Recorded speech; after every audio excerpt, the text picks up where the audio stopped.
बिस्मिल्लाहिर्रहमानिर्रहीम। अस्सलाम वालेकुम दोस्तों, एक नई वीडियो के साथ हाजिर हैं। चले अपनी वीडियो स्टार्ट करते हैं। आज थोड़ी सी आपको अपडेट देनी है तुर्की के आलते टैंक के ऊपर। जैसा कि आपको पता है कि तुर्की अपना एक पहला इंडिजिनस टैंक जो है वो तैयार कर रहा है। देखिए, टैंक के अंदर दो चीज़ें बड़ी इंपॉर्टेंट होती हैं, एक उसका इंजन और एक उसका ट्रांसमिशन सिस्टम। अब तुर्की ने ये डिसाइड किया है और उसने साउथ कोरिया की एक कंपनी SNT डायनामिक्स के साथ एक मुआहदा तय कर लिया है, जिस मुआहदे के तहत South Korean company SNT Dynamics तुर्की की BMC कंपनी जो कि इस आलते टैंक बनाने की मेन कॉन्ट्रैक्टर है, उसको इस टैंक के लिए ट्रांसमिशन सिस्टम जो है वो प्रोवाइड करेगी। जैसा कि आपको पता है कि ये जो तुर्की का आलते टैंक है, इसको एक कंपनी जिसका नाम BMC है वो तैयार कर रही है। ये जो BMC कंपनी है ये टर्किश कतरी एक पार्टनरशिप अलायंस है और SNT डायनामिक्स जो है वो 1500 horse power automatic transmission system जो है वो प्रोवाइड करने जा रही है आलते टैंक के लिए, जिसका नाम होगा EST-15K।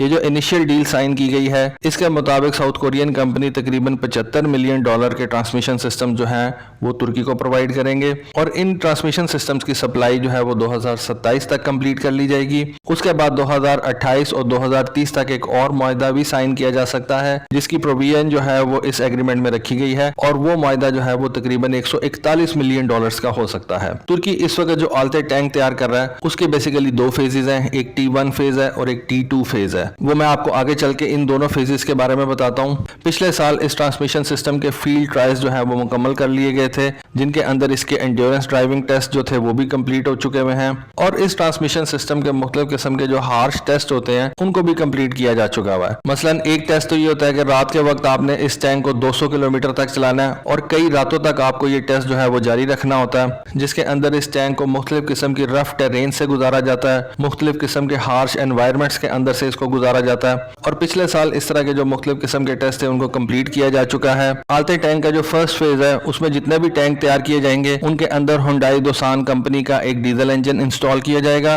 और SNT डायनामिक्स का ये गियर बॉक्स इंस्टॉल किया जाएगा। यानी कि आप कह लें कि इंजन और इसका जो गियर बॉक्स होगा वो दोनों साउथ कोरिया से जो है वो परचेज किए जाएंगे। BMC कंपनी पहले दो आलते टैंक्स जो हैं वो इसी साल में 2023 तक टर्किश गवर्नमेंट के हवाले कर देगी। फिर टर्किश आर्म्ड फोर्सेस जो हैं वो इन टैंक्स के ऊपर अपनी टेस्टिंग कंप्लीट करेंगे 2025 तक और इन टेस्ट के अंदर टर्किश आर्म्ड फोर्सेस के साथ BMC कंपनी जो है वो भी शामिल रहेगी। 2025 में आलते टैंक की 2 साल की टेस्टिंग के बाद इसके 100 यूनिट्स जो है वो तैयार किए जाएंगे। एक महीने के अंदर तकरीबन 8 यूनिट्स जो है उनको तैयार किया जाएगा और अगर आलते टैंक का प्रोडक्शन रेट एक महीने में 8 टैंक्स का रहा तो एक साल के अंदर ये 100 यूनिट्स जो है उनको तैयार कर लिया जाएगा। 2018 के अंदर BMC कंपनी ने ये आलते टैंक का $multi-billion कॉन्ट्रैक्ट हासिल किया था और इसकी फर्स्ट लॉट के अंदर 250 टैंक्स जो हैं वो शामिल होंगे और इन टैंक्स के ऑपरेशंस के लिए जितनी भी फैसिलिटीज चाहिए होंगी, जितने भी टेक्नोलॉजी सेंटर्स वगैरह इनको चाहिए होंगे, वो सारे के सारे BMC कंपनी प्रोवाइड करेगी। अब जैसा कि मैंने आपको बताया था कि आलते टैंक जो है वो 2 फेजेस के अंदर तैयार किया जाएगा और पहले फेज के अंदर 250 यूनिट्स जो है वो प्रोड्यूस किए जाएंगे। दूसरा फेज जिसको T2 के नाम से जाना जाता है उसके अंदर इस टैंक को जो है वो मजीद डेवलप किया जाएगा और इसका एक एनहांस्ड और एडवांस वर्जन जो है उसको मार्केट में उतारा जाएगा और उस एनहांस B2 वर्जन के अंदर कोरियन इंजन की जगह पे BMC कंपनी का अपना इंडिजिनस टैंक जो है उसको इंस्टॉल किया जाएगा। यानी कि तुर्की अल्टीमेटली आलते टैंक के जो इंजन हैं उनको भी अपने मुल्क के अंदर ही तैयार करेगा।